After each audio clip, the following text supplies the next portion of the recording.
Saya baru saja menonton tentang video ni dan rasa macam sedihlah sikit kan, dengan apa yang berlaku lah.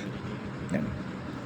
Saya tidak menyebelah mana pihak lah, dan tidak mengatakan si A, si B apa tidak.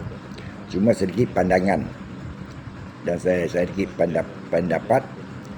Seandainya berlaku sesuatu kematian dalam keluarga kita, orang yang pertama yang harus mengelolakan adalah keluarga, seperti memandikan, mengkafankan dan menyemayangkan dan menanam kita.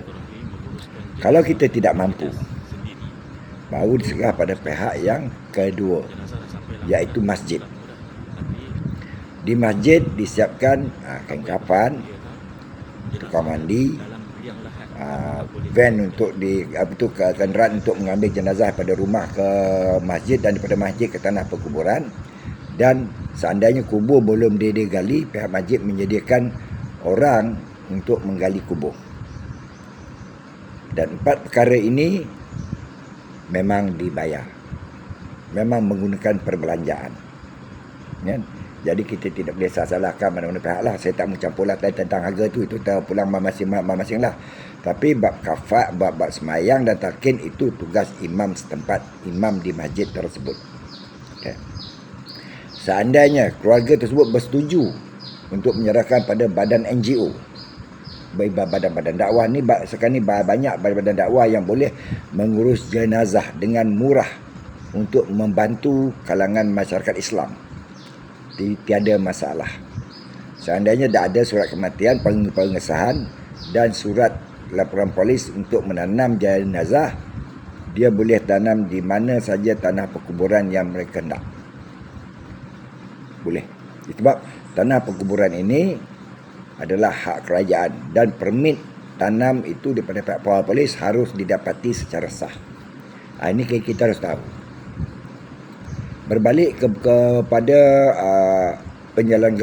penyelenggaraan jenazah di masjid. Di setiap mukim ada masjid, dan masjid ada pertubuhan khairat kematian.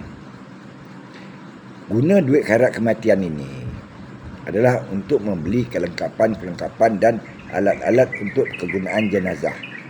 Tapi di sini kita sebagai masyarakat sering lupa menunaikan tanggungjawab untuk menjadi ahli khairat kematian. Dan kita terfikir untuk menjadi ahli khairat kematian apabila kita sudah ada di antara keluarga kita meninggal. Dan disitulah baru kita faham kenapa khairat kematian ini penting. Macam di tempat kami, khairat kematian tetap berjalan seperti biasa. Dengan duit khairat kematian itulah, maka masjid menyediakan peralatan-peralatan untuk jenazah ini. Dan terpulanglah kepada keluarga jenazah warisnya untuk memberi infak sedekah kepada masjid seberapa mereka yang suka. Situ. Ya. Tapi selalunya memang dia orang seserah lah. Sehingga kan ada di orang luar yang dikebumikan di sini, dia bukan ahli khairat kematian ke kami, tapi masjid tetap uruskan. Dia tak minta duit pun. Dia apabila dia tanya, terpulanglah bagilah berapa-berapa pun. Kan? Situ. Itulah indahnya Islam ni kalau kita menepati ajaran dia dengan baik. Dan berkenaan dengan kes yang sedemikian, saya harap tidak akan berulang kembali di masa hadapan.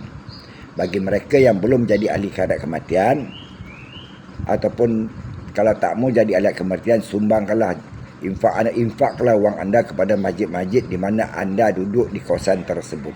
Ini untuk memudahkan perjalanan hidup anda. Wassalamualaikum.